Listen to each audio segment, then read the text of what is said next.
for it. Members, in order for online attendees to hear you, please unmute yourself when speaking and identify yourself for the record. Could the members please introduce themselves and the councils they represent now? And I'm Jeff Schelke, representing Kane Kendall Council. Bill McLeod, Northwest Municipal Conference. Laura Sonoyka, Northwest Municipal Conference. Leon Rockingham, Lake County. Mary Warner, Southwest Conference. Mayor Nichols, Round Lake Beach.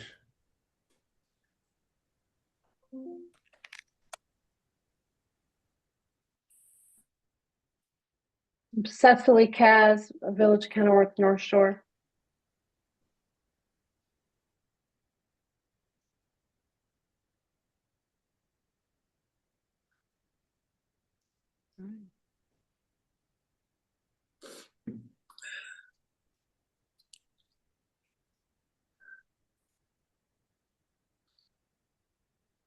Thank you, Mayor. I believe you're muted. All right. Yeah, do we have anybody else that hasn't introduced themselves? I don't know if my voice came through a minute ago. Scott Nichols, Mayor Nichols from Village, Round Lake Beach. I think we're all set.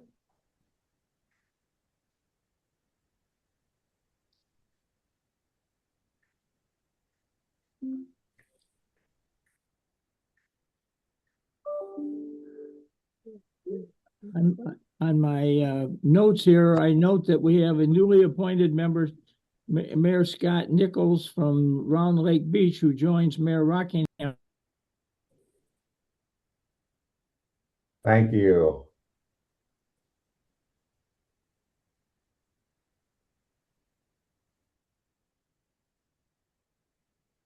So first, I'm glad to report that Rolling Meadows Mayor Lara, her last name is always challenging to me, Senosha, has agreed to represent the council on CMAP's Unified Work Program Committee.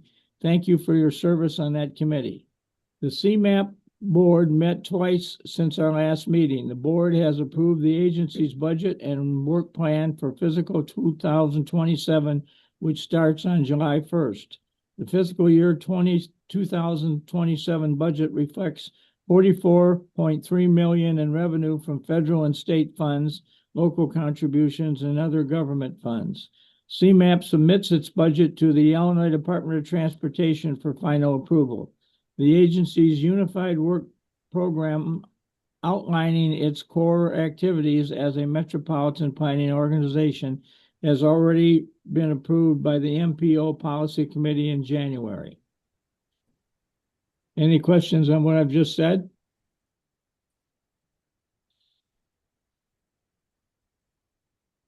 All right, we have CMAP announcements. We are joined today by CMAP Planning Director Stephanie Pfeiffer for some agency news. Stephanie? Good morning, everyone. Happy to be with you this morning. Thank you, Mayor. So I have just a couple of announcements, and then we'll get on to our great packed agenda today. So first up, last month, for a day and a half, CMAP staff met with partners from the Federal Highway Administration and the Federal Transit Administration as part of our mandatory federal certification process. This is a process that takes place every 4 years to certify that the metropolitan transportation planning processes that guide us are being carried out in accordance with the applicable requirements. So it's basically our report card. They check in and make sure that we are meeting our requirements. And we received excellent feedback. So we will provide an update to you when we receive our federal partners report on the CMAP's recertification. Another exciting thing that's happening this next month is collaboration, and we're continuing to collaborate and leverage partnerships, which are so vital to the work that we do. And so we're excited to announce that we are partnering again with the Regional Transportation Authority, RTA, on our annual call for projects for technical assistance. We have coordinated our calls for projects with the RTA for the last several years and has been very successful. For this year's call for projects, we'll be again providing a simple online application Coalition that offers communities numerous types of planning assistance. So we're excited to be offering some of the popular type of assistance that we have in the past, including bicycle ped plans, ADA transition plans, and CIPs. But we're also adding 2 new things this year, one of which is node-oriented developments. So similar to our corridor plans, where we look at a specific corridor and help communities plan around those with land use and transportation plans. We're also going to be looking at other nodes like employment nodes or higher education. So keep an eye out for that. We'd love to see applications from everyone on the call. So communities are welcome to start applying for this technical assistance. It'll open on Monday, March 30th. So mark your calendars. The application period will close 4 weeks later on Friday, April 17th.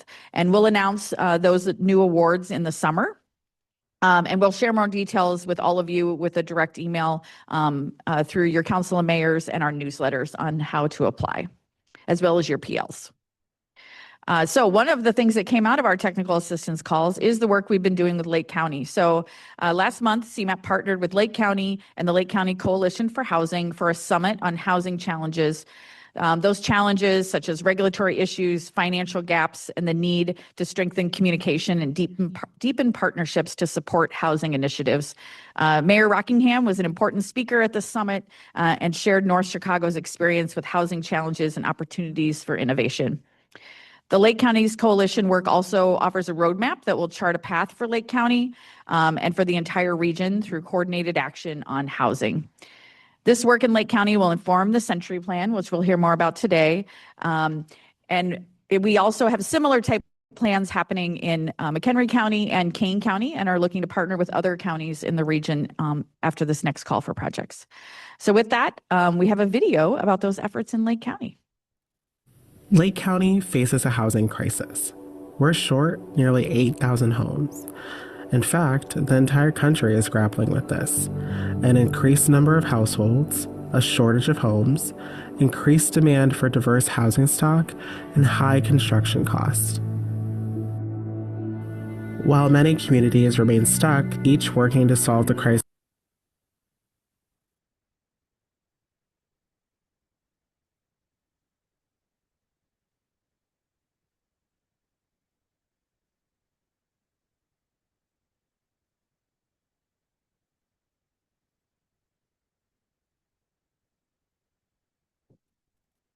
Sorry about that. Technical difficulties. We'll try to get the video back up.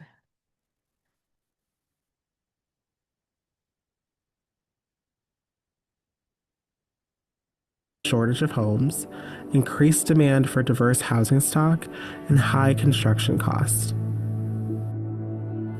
While many communities remain stuck, each working to solve the crisis in their own individual lane, Lake County chose to approach this differently. This wasn't an issue that anyone could or should try to solve alone. We have more than 50 municipalities, each with different rules and processes. There's a workforce housing shortage that affects businesses, families, and our regional economy. We need housing that offers solutions for everyone, from young adults in entry-level careers to seniors hoping to age in place. This simply doesn't exist in many communities. How can we bring everyone together? Every person, place, and industry that the housing crisis impacts to form actionable solutions. That's where Housing Lake comes in. Lake County was named one of the best places for economic development, but in order to have economic development, you need to be able to have housing for lots of different people in their different stages of life. Housing in Lake County has not kept up with population growth, and so there's a huge shortage of affordable housing. Different types of housing, whether it's single-family homes and apartments and condos and townhomes, and affordable housing throughout the entire county as opposed to just concentrated in certain communities. We brought everyone to the table: municipalities, developers, employers, nonprofits, and residents. Over 175 people committed to finding real solutions. Together, we created 4 foundational pillars towards change. Policy reform that makes sense for Lake County's unique landscape. Financing tools that actually work for our communities. partnerships between public and private sectors that deliver results, and education of the situation at hand that allows us to cut out misinformation and work locally to deliver actionable strategies. We have beautiful land, we've got municipalities, we've got people who work every day, and they just want a place to live. Looking at outside companies, outside cities, and seeing how they do things, I think it's more of a collaboration and community kind of grassroots thing that needs to happen versus from the top down. So my hope is that through this initiative that we can create on-ramps for developers, donated land, if we got to do tiny homes or container homes, that we could open up the door for a diversity of types of housing and use the local workforce to build it. From ADUs to deed-restricted affordable units, to duplexes, fourplexes, and more. We're creating options that work for Lake County. This isn't about one size fits all. It's about giving our municipalities the tools they need and the support to use them. This Housing Summit represents 175 voices, 6 subregions, and more than 50 municipalities united by one goal: housing solutions that work for everyone. Join us in making Lake County a place where everyone can afford to live, work, and thrive. So that sums up a lot of the work, and it was a great summit. It was a great event. But as was said many times at the event, this is just the beginning. Now there's a call to action. Mayor Rockingham, as you were a speaker at the event, anything that you wanted to add and share for the council of mayors? No, I just thought it was, a great event to start to move this process forward. I know, again, myself, Mayor Rotary from Highland Park and Mayor Cunningham from Waukegan was all part of that. So, it's a great way to, see what direction, here in Lake County we can use to try to bring additional homes into the community. But as I stated, even in my speak, we as a community cannot try to put all affordable homes in one area. It has to be diverse throughout, Lake County, and so that all communities and all cities and municipalities are part of this. Thank you, Mayor. And as I said, we have similar activities going on currently in McHenry County and in Kane County. And we'd love to start working in other counties in our region as well. So we'll bring information about the other two efforts at a future meeting. So the summit was very successful, but the summit was also our first in a series of events that CMAP is convening to explore some of the region's grand challenges as part of our Century Plan planning. We've got a couple more events on our calendar. The next event is going to be in Oswego. That's going to be on March 19th. And we're going to discuss industrial development. So another big challenge facing our region. And we'll be sure to send invitations to all of you for that event, as well as future events. So please keep an eye out in your inboxes. And if you're able to attend, we would greatly appreciate you participating in those events. So those are my announcements this morning, Mayor. So back to you. Well, thank you. I just want to make a couple of observations. I'm really very proud of CMAP and Lake County and all those who are kind of taking a leadership in this thing, because this is getting to be a very, very much of a hot topic. And it got a lot of gas got thrown on the fire here recently when our governor made a speech in which he started talking about wanting to have the state to have power over zoning within your municipalities. And I'm not quite sure yet how that works, but he stirred the pot there with a whole bunch of my fellow mayors have already called. And I think we probably are going to get some significant focus on this in the near future. And I'm glad that we're in the leadership and have already taken some steps, because there's going to be a lot of other counties and other communities that are going to be wanting to ask questions about this.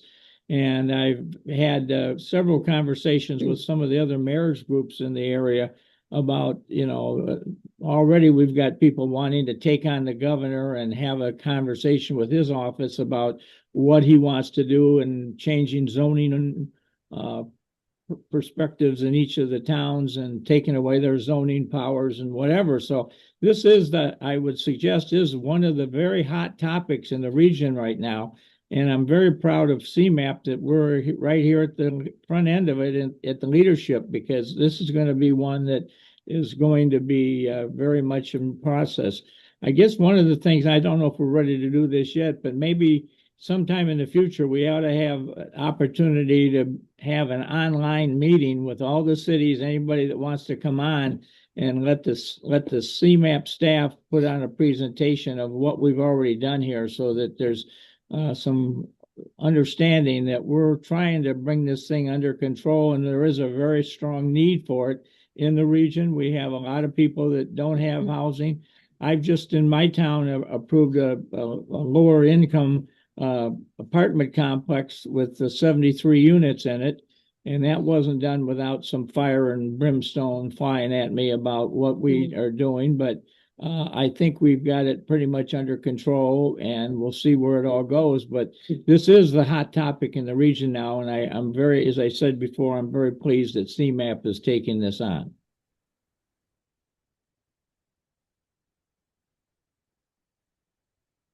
Thank you, Mayor. All right, moving then to item 4.01, the Century Plan, and CMAP has already begun the development of the next regional plan for the Century Plan. It's kicked off with the State of the Region event back in November.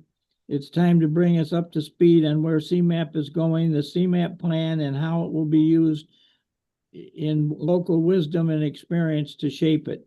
Austin Edwards and Katie Regstad want to talk with us about this. Good morning, Mayor. Thank you for letting us join you again today. I'm excited to be here. So my name is Austin Edwards. I'm a senior policy analyst here at CMAP. I'm joined by Katie, who's one of our senior planners, who's helping to lead some of our work, looking into local plans and how that feeds up into the regional level. So what we want to do today is talk a little bit about where we've been already in developing the Century Plan, and then some early findings we have both from data trends and then also looking across the region at the great local planning that's already been completed, and then talk a little bit about where we're going with the rest of the development of the plan. So as mentioned, we are putting together the next regional plan to replace ON to 2050. We are really proud of the work that we've accomplished out of ON to 2050. That's how I cut my teeth here at CMAP when I joined the agency 9 years ago. But we have to keep looking forward. We have to keep asking big questions about what the region is facing in order to be able to thrive in the decades to come. So we're trying to think about how to ask questions like, how will people travel in the future? Where will they live and work? What new industries will emerge? What are the big challenges and opportunities facing our region? Trying to continue to be true to the principles that remain important to our residents throughout time, but also think about how to freshen our vision and make sure that we're driving towards a future that allows everyone to thrive here in Northeast Illinois. Next slide, please. So how do we do that? Well, over the next 2 years, CMAP is engaging with government, business, and civic groups, along with residents and communities in order to develop the Century Plan, with a targeted adoption for the CMAP board and the MPO policy committee in the fall of 2027. So we've got about a year and a half, 2 years to go in this effort. There will be opportunities to participate all along the way in meetings and events to discuss what the region needs to thrive in the future. Those are some of the events that Stephanie was just mentioning, including our event in Oswego later this month. Along the way, we are gathering perspectives and then synthesizing all of that input into identifying grand challenges and shared priorities that will go into the meat of the plan. We'll then bring that forward for the board and the MPO policy committee to adopt in the fall of 2027. So the Century Plan and its component parts, the RTP, which the Regional Transportation Plan, which you may have already heard about, the Climate Action Plan that has recently been completed, are going to replace ON 2050 over time and collectively serve as the region's comprehensive plan. Next slide, please. So what do we want to talk about today? Well, it's critical that we understand the different challenges and opportunities and priorities that are emerging in the region. So we're homing in on these important topics from 3 different directions. First, data gives us one part of the picture. There's a lot that we can look at from data on outcomes for our residents and our communities, but it's not the complete picture, right? There are a lot of local plans that can help and fill in more of the story from the great work that your municipalities, your planners are doing at a local level. And then there are folks like yourselves who know your communities best and can help fill in the rest of the picture. We need that kind of on the ground day-to-day expertise to validate what findings resonate and, more importantly, what we're maybe missing.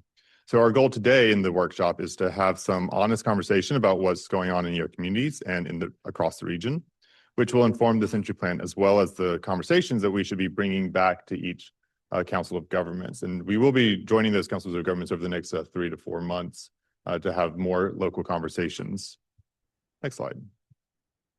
So as we get underway, we're happy to share that we recently published the State of the Region report, which examines existing conditions affecting Northeastern Illinois today. This information will serve as a starting point for subsequent conversations later this year about what you, our board, our different stakeholders want to see the Century Plan address. Next slide, please. The State of the Region report is packed with an abundance of rich information that is intended to serve as that informative starting point for this process. The report focuses on regional topics where we have levers that can move the needle, like transportation, the economy, housing, climate, more. And to prepare this report, we looked at dozens and dozens of data points, but ultimately decided to prioritize trends that are most impactful to the region's quality of life and future opportunities. Of course, there are a lot of data stories that you can tell with the rich information we have here at CMAP, but we really wanted to focus on the narratives that are driving quality of life for our residents. So in the short time we have together today, I won't be able to feasibly cover everything that we have in the report. I hope you will check it out online, and we will share a link in the chat. You've already gotten a link to it in the meeting email. Great. So I will just focus on a couple of high-level takeaways to give you a sense of what the type of information you can expect in that report. Next slide. One major conclusion in the report is that Northeastern Illinois possesses unique strengths that make us stand out nationally and give us a competitive foundation for continued growth. Our assets and resources make us strong. That's a really straightforward message, but something that we often forget when we're looking at the challenges and the problems of everyday life here. And particularly, we benefit from expansive regional systems and assets like our transportation system, regional economy, the network of natural resources that we have here. And these strengths are the result of generations of investment, preservation, and strategic development.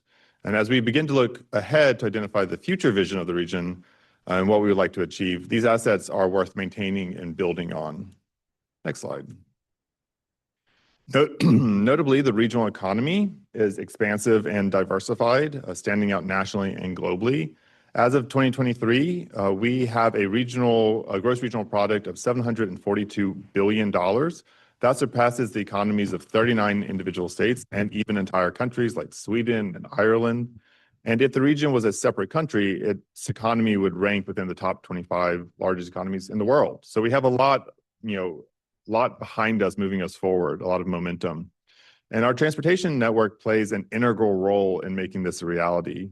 The vast amounts of infrastructure across aviation, transit, roadways, freight, maritime, all the things that we think about here at CMAP, they continue to make us a hub for the movement of both people and goods. And when we look to some of our peers, many are spending billions of dollars to achieve what we already have in terms of embedded investment here in the region. Next slide. The region also has expansive natural resources that support our local ecosystems, recreational opportunities, and climate resilience. In particular, we have extraordinary access to fresh water resources like Lake Michigan and the system of rivers and streams throughout the region. This network of water resources is crucial for our environment, making essential contributions to natural habitats and the region's overall resilience to climate change.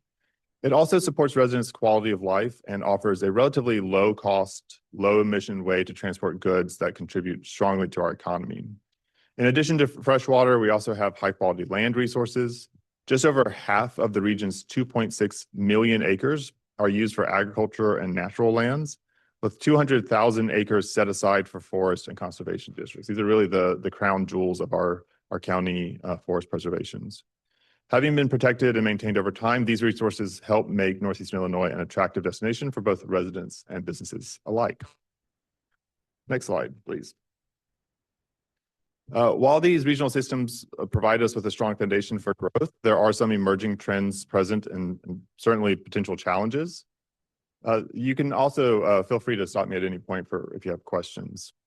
In recent years, there have been changes that might alter the infrastructure and services that local communities will need. Some other challenges involve the tensions that emerge from the region's capacity to pursue additional growth. And at the same time, there are dynamics that compromise residents' quality of life. In order to understand these emerging trends in greater detail, we looked at a range of data points that allow us to coalesce around what might be shared priorities and plan ahead for effective solutions. For the remainder of my time today, I'm going to try to walk through some of those trends quickly. Next slide.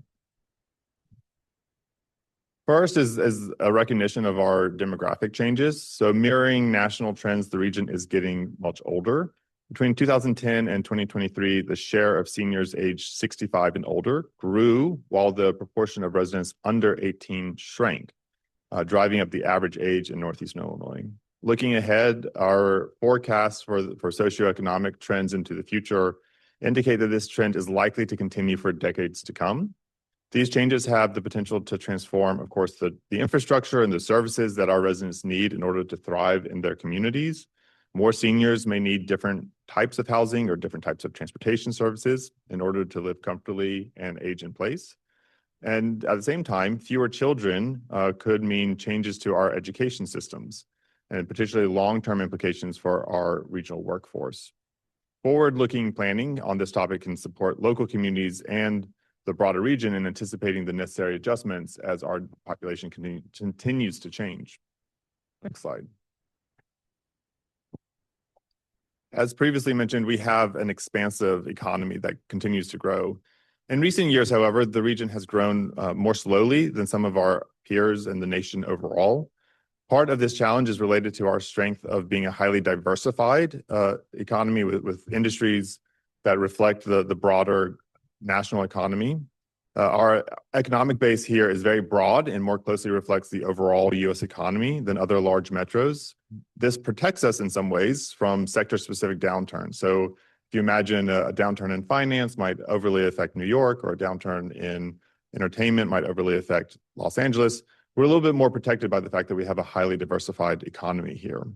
But at the same time, that means that when the national economy is recovering from things like the pandemic, there are also no one driver of growth in our region that's going to propel us back into recovery. And so we often tend to recover more slowly from some of those economic disruptions. For example, it took our economy 6 years to recover from the 2008 recession, which is 4 years longer than the nation overall. So in many ways, we benefit from this broad economy. In other ways, we have to adapt how we think about the economic cycle. And at the same time, during the COVID-19 pandemic, the region's economy contracted by nearly 5%, which was greater than the trends we saw in New York, Los Angeles, and DC. Next slide. As we just discussed, a lot of these industries have been experiencing a lot of recent job growth as we've recovered from the COVID-19 pandemic. However, only a small share of newly added jobs in these industries offer a living wage to workers without a college education. College continues to be the pathway to economic mobility here in Northeastern Illinois. This trend applies to the broader regional economy as well, where jobs requiring a bachelor's degree or higher have grown significantly, while jobs with lower education requirements have been on the decline. So today, 75% of jobs in the region that pay a living wage require at least a bachelor's degree. But only 44% of the people in the region over the age of 25 had this level of education. So there's a bit of a gap between what kind of jobs we're offering and the skill set of our population. And there are ways to both improve education attainment, but also to improve the quality of jobs for all workers. And so while this growth in high school careers has helped to attract new, highly educated talent to the region, at the same time, there's a lack of accessible living wage jobs, leaving some current residents behind. Next slide, please. Transportation also plays a role in the jobs that residents can access. In particular, the region's transit system is an asset to both workers and to employers. across the region, 1 in 3 jobs is within a half mile of a CTA or metro rail station. And in every county that has rail service, job density is higher near transit stations than the countywide averages, demonstrating that transits continues to be to influence development and to influence where jobs locate. However, driving remains the most common way most people get to work. In 2023, nearly 70% of commute trips were people either carpooling or driving alone. So vehicle ownership continues to be an important factor in many people's day-to-day lives here in Northeastern Illinois, but it can be very expensive, with a typical household spending nearly $10,000 annually on vehicle cost. So transportation is just one of multiple essential expenses that residents have to cover. Next slide. In recent years, many of these essential costs have grown. Between 2000 and 2023, the average cost of living in the region increased by 63% over that 23-year period. While higher earning households have seen their incomes grow more than the general cost of living, those earning lower incomes have not. So for households earning less than the regional median, the cost of essentials like food, medical care, education, rent have outpaced their incomes. And in particular, housing costs for both renters and homeowners have increased significantly. Between 2000 and 2023, homeownership costs increased by 80% and rents nearly doubled. So you see these costs outpacing the growth in people's incomes, making it more difficult to live here in Northeastern Illinois. Next slide. Housing is commonly one of the largest expenses for most households. When people spend more than 30% of their incomes on housing-related costs, we call them cost burdened, a common sort of wonky term for what is a very common experience here in Northeastern Illinois. Today, nearly a quarter of homeowners and half of all renters in the region are cost burdened. And in more than 20 municipalities, roughly 3/4 of the renters are burdened by housing costs, highlighting how widespread this financial strain has become in recent years. But these challenges are not limited to just those communities. Relatively high rates of housing cost burden are seen in every county of the region. Housing affordability is exacerbated by the housing options that people have available to them. This is just what Mayor Shelkey and Stephanie were referring to. When there's a lack of these mid-range options, residents struggle to find housing that meets both their budget and their household needs. So a very important issue. Next slide. I also want to come back around to some of the climate change effects that we're already seeing in Northeastern Illinois. Recurring flooding is one of the region's greatest climate challenges, causing costly damage and disruptions where it happens. In the time since ON 2050 was adopted in 2018, federally declared flood-related disasters have cost the region more than $572 million, so $500 million in damages from flooding just in the last 7 years. While these large numbers speak to the damage that flooding causes our communities, it doesn't capture the additional uninsured losses that fall on residents and local businesses. So here on this map, you can see our urban flooding susceptibility index. This is a new data source that CMAP has developed. We've known for a long time, of course, that there is flooding along rivers and streams in the region, particularly in our sort of flat, low-lying landscape. But there's also the recognition that impervious surfaces and other development patterns contribute to urban flooding where stormwater is not able to drain away quickly. Next slide. So we've moved quickly through a lot of different trends that are on our minds as we put together the Century Plan. There is, of course, more in the background. If you've been with CMAP for long, you know that we love data and we love talking about regional trends. But these are the sort of things that we recognize are weighing particularly heavily on the quality of life for our residents. And just want to have a moment where you might speak a little bit to the way that these are already impacting your communities day to day, and think about how might we reflect those in the priorities we set out in the Century Plan.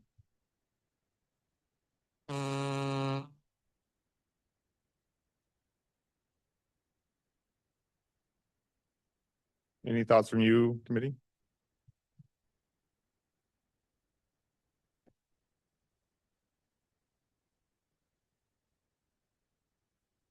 Well, hearing none, I think we can keep moving forward. Next slide, please. Sorry, I'm trying to find my unmute button. Of course, You go back to the next, yeah. You know, and when you say, you know, what trends do you see, you know, coming out of your community? I think all of these, as you really look at them, you know, touch us.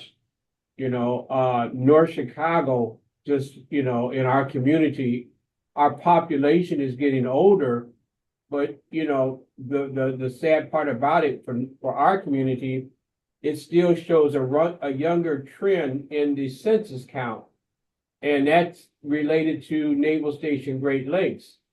You know, they're counted in our population, and who's in the Navy, you know, 18 to 24-year-olds who are also counted, you know, in the census. But if you look at our community as a whole, we're an older community. So I mean, that's, you know, it's kind of a double-edged sword for North Chicago. And you know, as I look through some of these others, you know, our economic growth, you know, it has slowed down. You know, we're lucky we just got a travel center coming in, but you know, the overall trying to, you know, bring in more economic development, more different businesses, it's been a challenge. And then you know, just like you say, the rising cost of living, everybody's been affected by that. So, you know, I mean, this is a trend that's going on in Lake County, and I think it's going on in other counties also. But you know, it's a trend that's impacting us, but yet and still, we still got to have somehow increase the housing stock that's, you know, within the community, because again, you know, they're coming to us going, you know, where can we get, you know, additional housing? And for North Chicago, we're almost landlocked. So, you know, it's almost like you got to tear down to build up again. So just some of my thoughts in looking at this. Thank you, Mayor. Jeff Shoki, I want to just kind of partner with my fellow mayor, Rockingham. Great Lakes Naval Academy and in North Chicago and Fermilab in Batavia, I believe, are the two largest federal facilities in the region. And Leon and I share that kind of situation.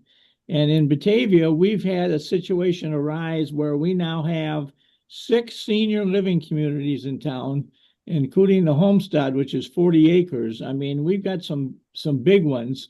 And I find in going to these places that a lot of them end up being the parents of people who are working at Fermilab, and they just want to get into a housing situation that brings them closer to their families and their kids and whatever have you. So we've got some nice situation. I would call it a nice situation, but there is some dark, or not dark, but some problematic sides to it. In our case, last year, my fire department, who maintains our paramedic ambulance service, our call volume skyrocketed, and we ended the year with 5,369 calls, of which 75% were ambulance. And so we have this huge demand of all these older people now moving into our community. And we have the 6 places who quite frequently every day are needing, somebody in there is needing an ambulance, or sometimes we're in some of these places 2 and 3 or 4 times. So there's some interesting situations emerging here, but and I can't say any of this is negative from a housing perspective. It's nice to have it all, and it doesn't cause a lot of problems, but it is causing us a big demand on the medical facilities that are needed to take care of all these folks. So that's kind of another side to this thing that you know, you have to look at as far as economic growth and where people are moving in and why they're moving in here for. That's a helpful note, Mayor. We are thinking a lot about how to reflect the aging of our population in the Century Plan. There's a balance there of trying to make sure that we are pursuing strategies that allow people to age in place and remain independent as long as possible while maintaining a high quality of life. And at the same time, think about how to bring down the cost of living for young families so that we are continuing to retain a younger population. So we continue to think about how to tackle those challenges. You know, another thing I want to throw on the table here, as long as we're talking about it, is a kind of a crime issue. And what we've got here is with all these senior citizens, we are finding out that many of them have no training or no background in the use of technology. And so they're just, you know, the computer was came after they were been in school. And I several times I've had people tell me, well, Mayor, I graduated from high school before 1965, and I never saw any technology in any school classroom I was in. So what's happened now is our police department has had to start a special senior citizen reach out where we go into these places and we put on a class for them about be careful about giving out your credit card numbers or talking to people on the computer or whatever have you, because there's a lot of things happening there that aren't stuff that is going to be beneficial to you. And so we even started a thing last year where we got Batavia High School, who has a marvelous technology program. We started that the police chief would go up to some of these senior complexes and we'd bring with 5 or 6 students from Batavia High School, and we'd bring the kids into the room and we'd invite all the seniors who had a technology question or a challenge to come into the room, and they would ask their question, and one of the students would immediately say, well, you need to do this, this, and this. And we got a lot of interesting positive feedback from the community for bringing these kids into the senior living communities, because the kids knew how to operate the technology and got them past some of the bad stuff that was happening.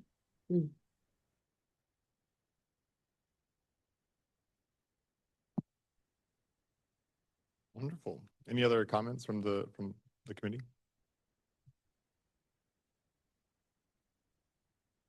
Okay, I think we can push forward. Next slide, please.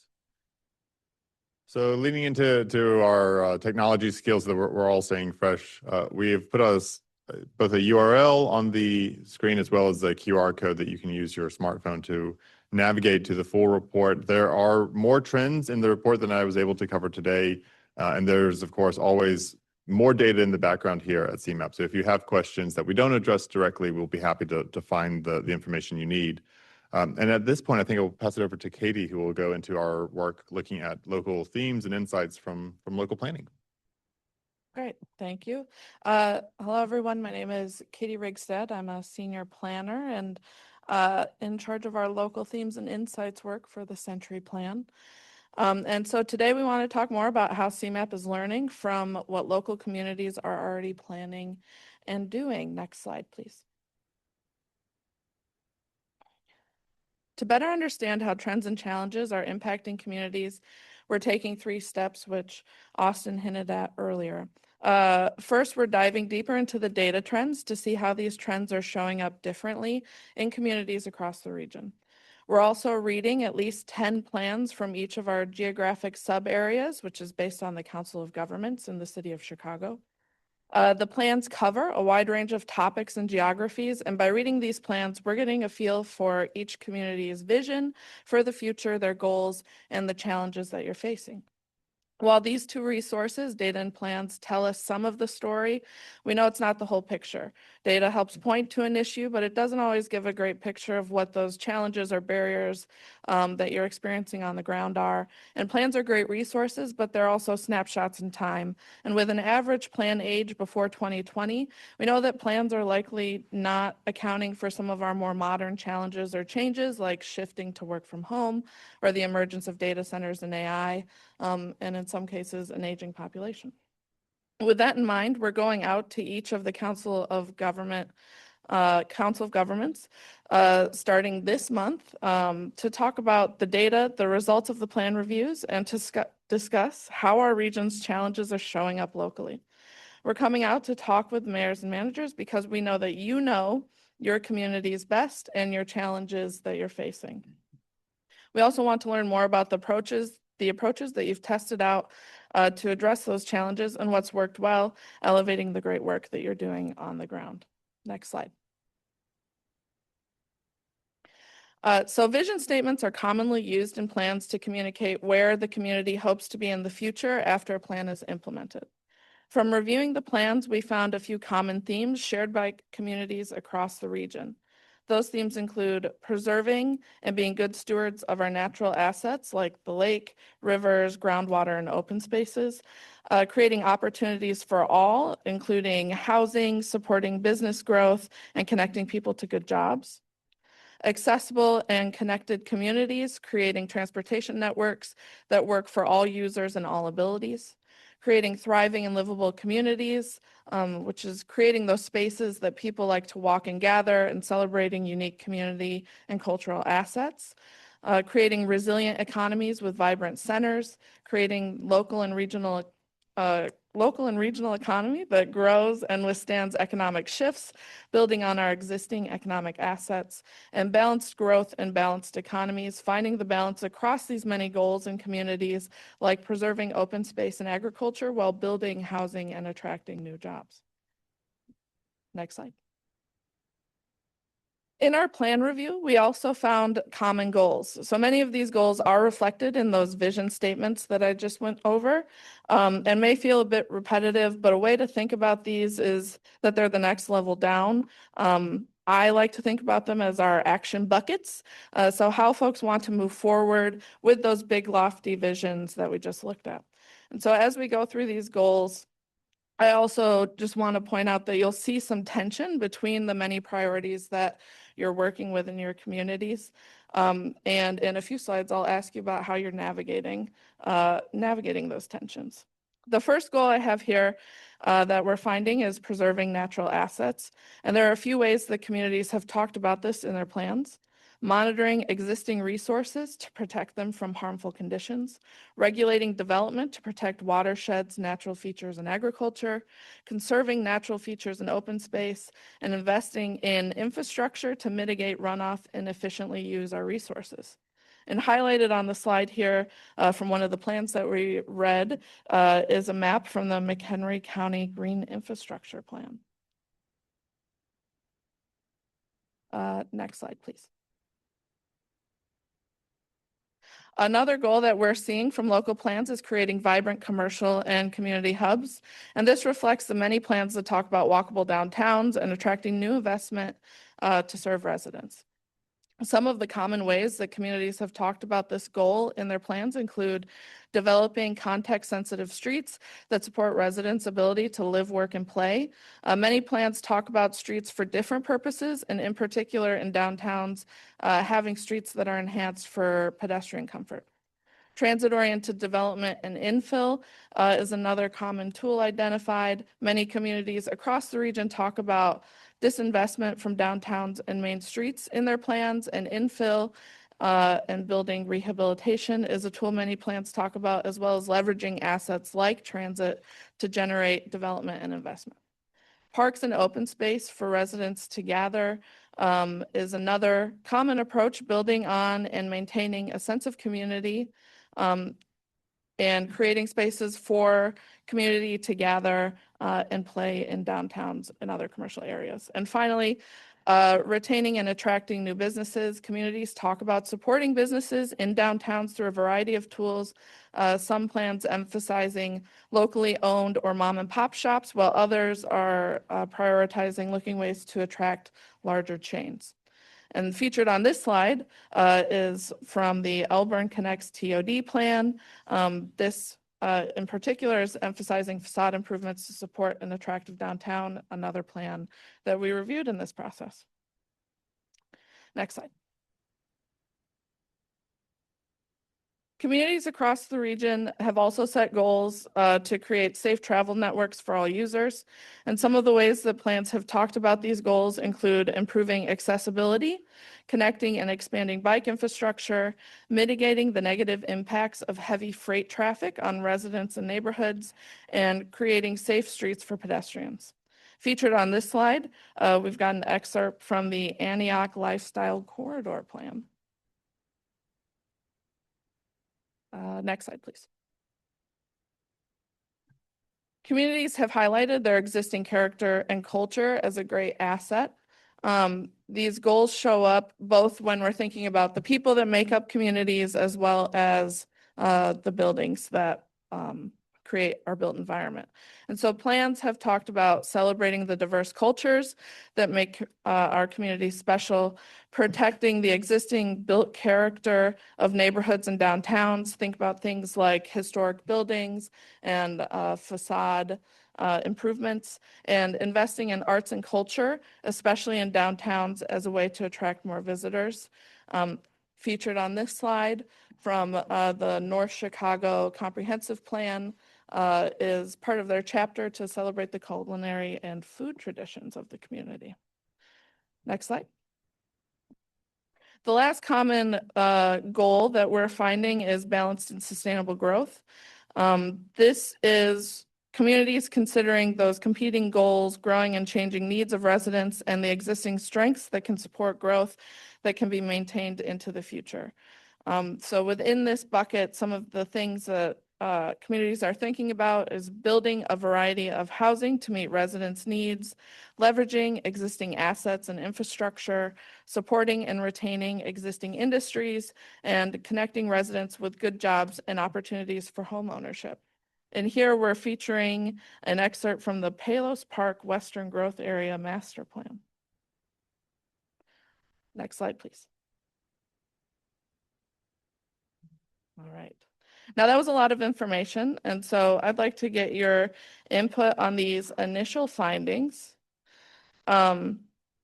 One of the first things that I'll ask you about is reflecting on the goals and the data trends that are emerging. We're starting to see some tension. For example, communities want to preserve land, but are also looking to grow. We need more housing and a variety of options to meet our changing population's needs, but plans at times have goals that are resistant to changing development patterns. How are your communities navigating and addressing these tensions? And are there goals that you're elevating locally above others to navigate when these things come up?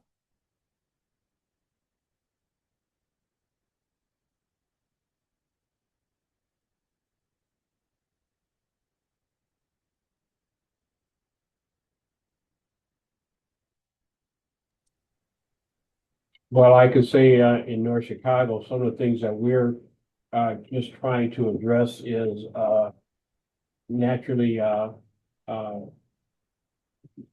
we're trying to get more parks into the neighborhoods.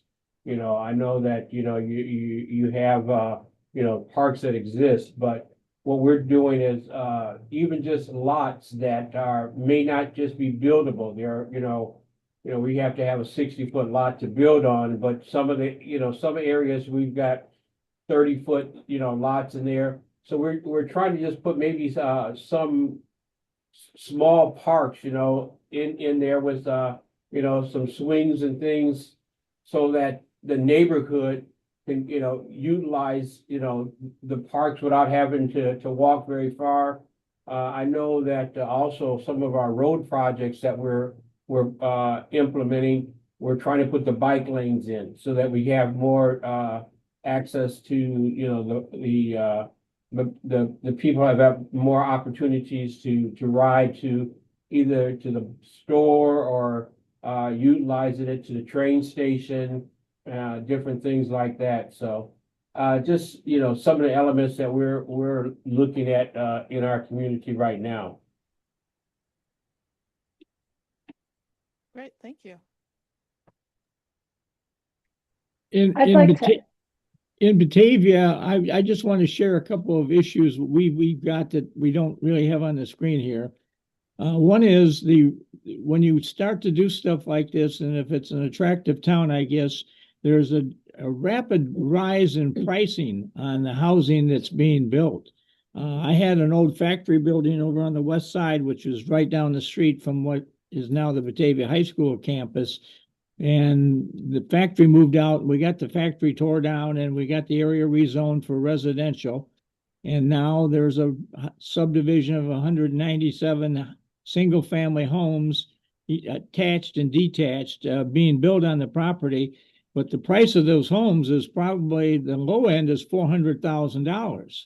and they're on small lots and everything, but they're being eaten up because people want to get into the community where there's a great school system and it's winning sports teams and it's all the good stuff, but it drives the price of the housing up. So, I mean, realtors in Batavia probably just wet their chops when they see what the values are going to be for selling some of this property.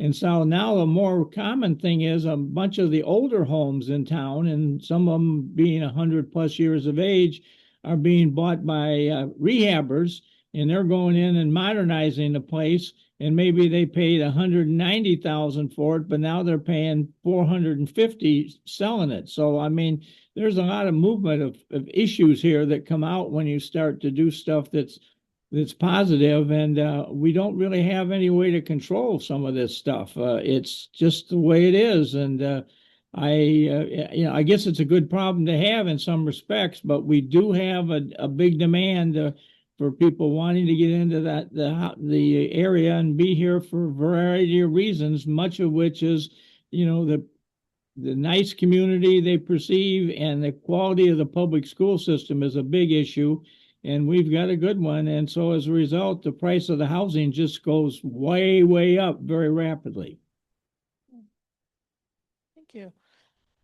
President Katz, I think you were gonna. Oh, yes. I was just going to add, looking at these shared goals, I agree. It's definitely, these are all topics of conversation in Kenilworth. One of the tensions that we see in looking at our commercial corridor and trying to preserve the natural assets and really stay true to our historic character is parking. Parking always seems to be the challenge to fit in when you're trying to balance all of those other goals. Thank you. All right. Would do any other mayors have any thoughts you'd like to share today?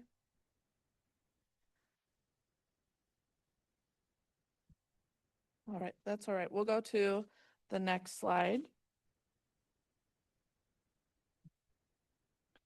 All right, now we started to talk about this a little bit in our what we've just discussed, but plans also revealed shared opportunities and threats to the goals articulated in communities across the region. So these are some of the common opportunities that we're finding listed in communities' plans.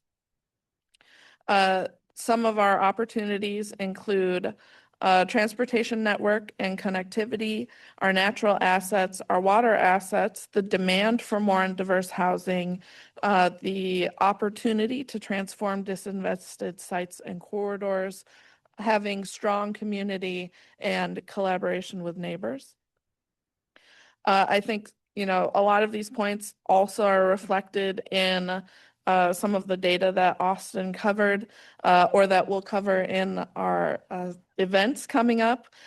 So for example, a top industry in the region is transportation and logistics, an industry that relies on our connected and robust transportation networks. If we go another level down, one of the top 5 occupations across every council of government is transportation material moving, which includes jobs like truck driving. We can also see in the data our water assets like Lake Michigan are important from the data. So many communities across the region are relying on Lake Michigan for a portion or all of their drinking water. And the only geography cog that had no communities using Lake Michigan for drinking water was McHenry County. And so we'll be diving into detailed data like this at the upcoming Council of Government events. We'll go to the next slide, please. The plans also revealed shared threats across the region. And so some of these common threats include the affordability and cost of living, the lack of diversity in our housing stock, the state of our infrastructure, our changing population, public safety, including traffic safety, our water supply demand, flooding, public finance and how we fund our improvements and investments, commercial disinvestment, and competition with our neighbors. And so before I move on, I'm going to open it up one more time. Are there any threats or challenges that your community is facing that you didn't see represented on this list?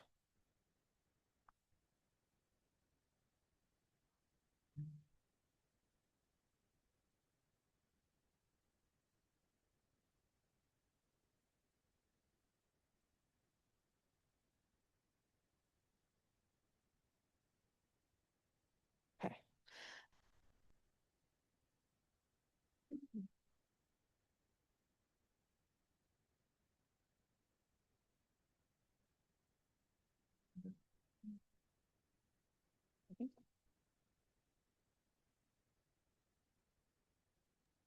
Thank you very much. We will. Yeah, I don't see anything from ours. All right. Thank you, Mayor Rakim. Thank you, mayors. So as we move through development of our century plan, next slide, please. We will be looking to you for more guidance, insights, perspective on both the local challenges and how we get to October 2027 with a century plan that truly reflects your local priorities and concerns. Next slide, please. We are at the point right now where we are exploring these different futures and workshopping solutions, listening for your priorities before we pull it all together to build a century plan. Next slide. We have scheduled and are in the process of scheduling conversations with the councils of governments. Here are the first few that we've been able to put on the calendar. These meetings will be primarily focused on conversations with municipal staff, village administrators, with any mayors who are able to join us as well. We're going to be asking, kind of bouncing, stress testing our assumptions about these regional trends, asking, does it fit with what you know locally? And tapping into your experience in your communities as to what some of the grand challenges and some of the solutions might be. So join us if you can, March 31st with Northwest Municipal Conference and the Barrington Area Council of Governments in Deer Park. We've got scheduled at Bedford Village Hall. It's for the Southwest Council of Mayors and Metro West. That's Batavia. Thank you, Mayor Schilke, for allowing us to use your city council chambers for that meeting. And we've just agreed yesterday with the Will County Governmental League for an event workshop in June. We just haven't settled on a location yet. So we're working with all the directors of the councils of governments to get these on calendars. So look for invitations to them and please join us for those conversations. And it's been mentioned, next slide please, that we are also at the same time for development of the Century Plan convening people who know stuff about some of these big issues that the region is facing. The Housing Summit that was described earlier in Lake County was the first of a series of these conversations. The next will happen in Oswego at the Fox Metro Water Reclamation District. It includes lunch and a tour of the facility, but the conversation will be important. It's a conversation about industrial development and, again, that tension, finding a balance between the development and local communities' needs for jobs and to balance their land use demands. So I will send to you an invitation to this event. Join us if you can. And in the meantime, look for other notice. We hope to be in every county for these conversations, and you will be on the short list for invitations to them. So thank you very much. I will be sending as a follow-up to you, again, a link to the State of the Region report. You've gotten a preview of that today. Invitations to any and all of these events. We want to make sure that you're in the room if you're able to join us. And so look for my email afterwards with a lot more information. I think, Mayor, it's back to you to queue up a legislative report from my colleague, Ryan Gugis.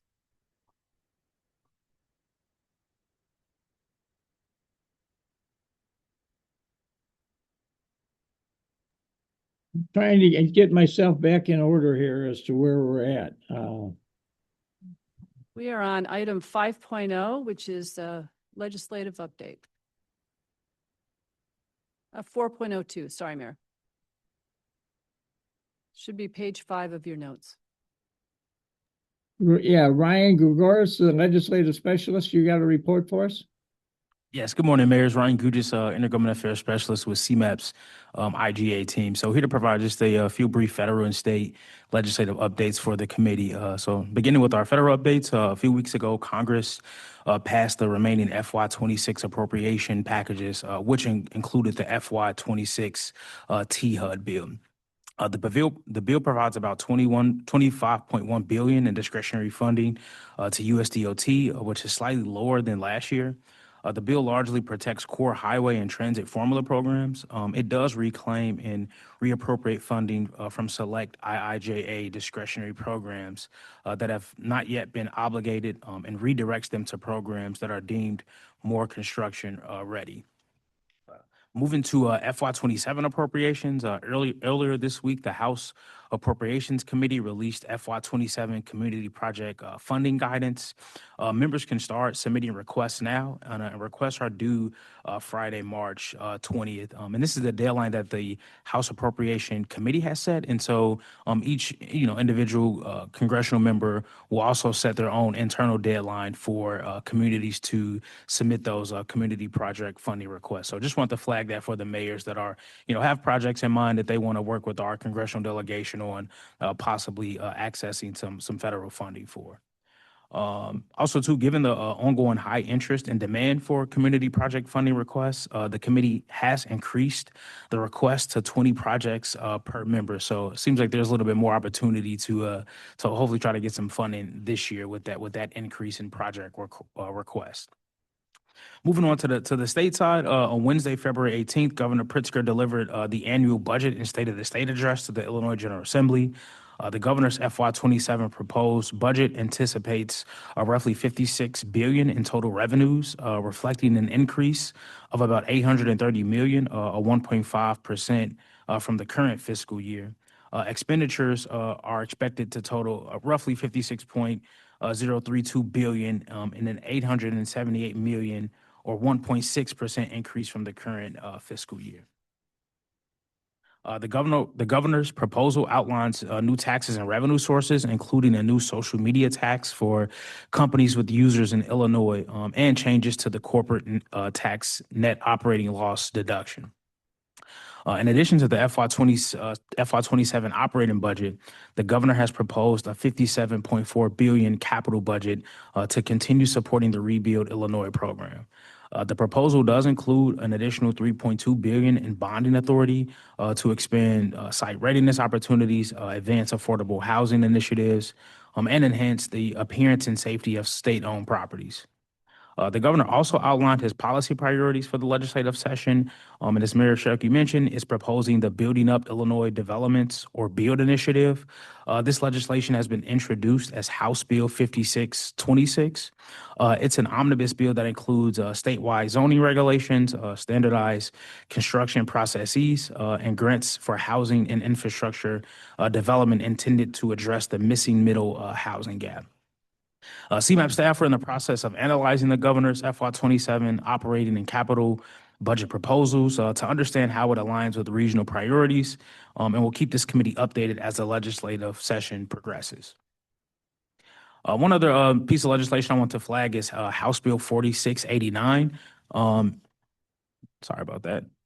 Yeah, another piece of legislation I want to flag is House Bill 4689. This is the Northeastern Illinois Water Governance Report. This measure would create the Northeastern Illinois Water Governance Advisory Committee within CMAP and requires the agency no later than May 31st, 2027 to submit a report of legislative recommendations to the governor and the General Assembly regarding the sufficiency, management, and governance of water in the region. House Bill 4689 is not an initiative of CMAP, but the agency is working with proponents of the bill to offer feedback regarding legislative scope, timeline, and the need for an appropriation to complete this work. The General Assembly has until May 31st when it is scheduled to adjourn to adopt the FY27 budget.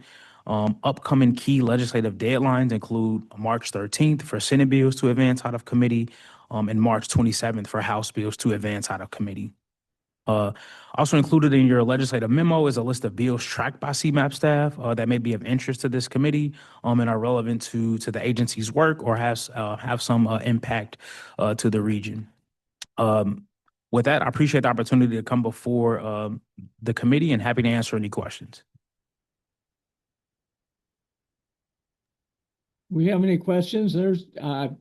I will tell you, I've had a number of mayors in the area talk to me specifically about that Bill 5626 that wants to come in and start dictating to cities, at least that's the perception, on what they can zone and how they need to change zoning and what people. One mayor said he wants to be able to build houses in your backyard. I don't know if that's the case or not, but that one's got a lot of interest. And I know on the municipal drive down, which I think is March 24th and 25th, maybe, there's a number of mayors who have told me they haven't gone in the last couple of years, but they're all going this year to get out and talk about that particular legislation. So that's one you should probably keep on the top end of the agenda here to maybe share some observations or reports about what is or is not really potentially going to happen if that gets enacted.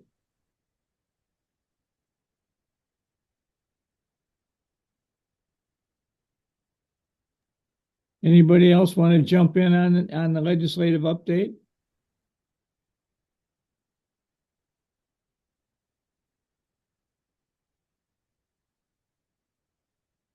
Well, it's all quiet on the Western Front for the moment. I think if you get a number of the mayors involved in this call, Mayor Rockingham would be and I would be small voices compared to the number that have some concerns about that particular bill. Are there any other legislative things anybody'd like to bring up?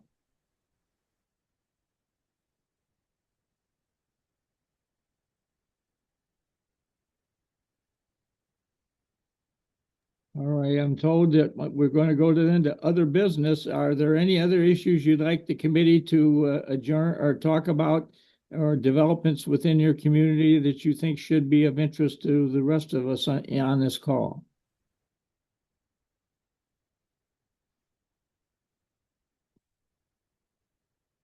Well, our agenda of 7.0 calls for public comment. Do we have anybody on the call or listening in or monitoring that wants to make some comments? Thank you, Mayor. We do not have anyone seeking public comment today.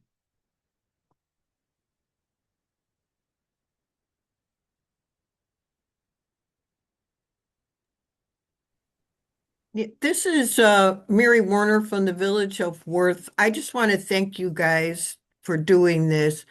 You know, we're a very small, not quite 2 square mile community, completely landlocked. It's been that way for, like 60 years. And it's interesting for me to be able to sit in and listen to like the other concerns and other things that are happening in other areas and other regions. Um, it's fascinating because, in my own community, I don't have any opportunities for, you know, like senior housing. We already have a slew of multifamily housing, but the majority of it was built, like 60 years ago. It's interesting to hear the other perspectives. And in our particular community, um, we have all separate taxing bodies. So I have no control over parks. We have a park district. We have a library district. So it's interesting to be able to sit in on these type of meetings and hear, perspectives from other people that have, completely different opportunities and concerns. But I do have to say, even though I am landlocked, I'm with Mayor Schilke on the fact that I would not want the state of Illinois to come into the Village of Worth and tell me how to zone, especially single family housing.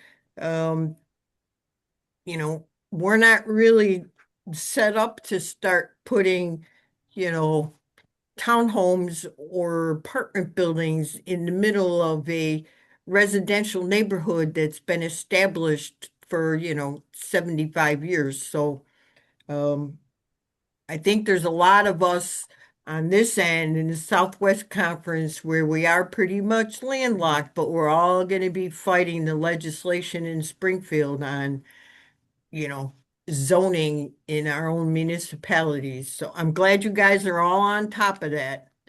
That's probably going to be a pretty big discussion for the next few months. Thank you again. I appreciate the opportunity to be able to participate in these workshops. Thank you, Mayor Warner, and stay tuned. I think there's going to be a lot more conversation because I've had a number of mayors from throughout the region call me and say, when's this going to come to a head? And so there's a lot of interest in it.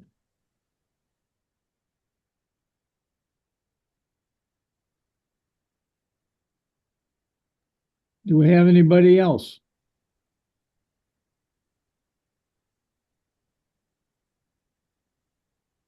Well, I guess we're all quiet on the Western Front here. Item 8A is I'm supposed to announce the next meeting is going to be Tuesday, June 16th at 9:30 a.m. It is another workshop meeting, which means you may attend either in person or remotely. And I'd just like to end by saying some nice things about the Chicago Metropolitan Agency for Planning. This really has become a very important aspect of urban or living within the Chicago area, I guess is what I should say. They have their handle on things. They know where the issues are developing, what the problems are, and they're providing a very sound basis where things can be brought to a discussion like we've done today.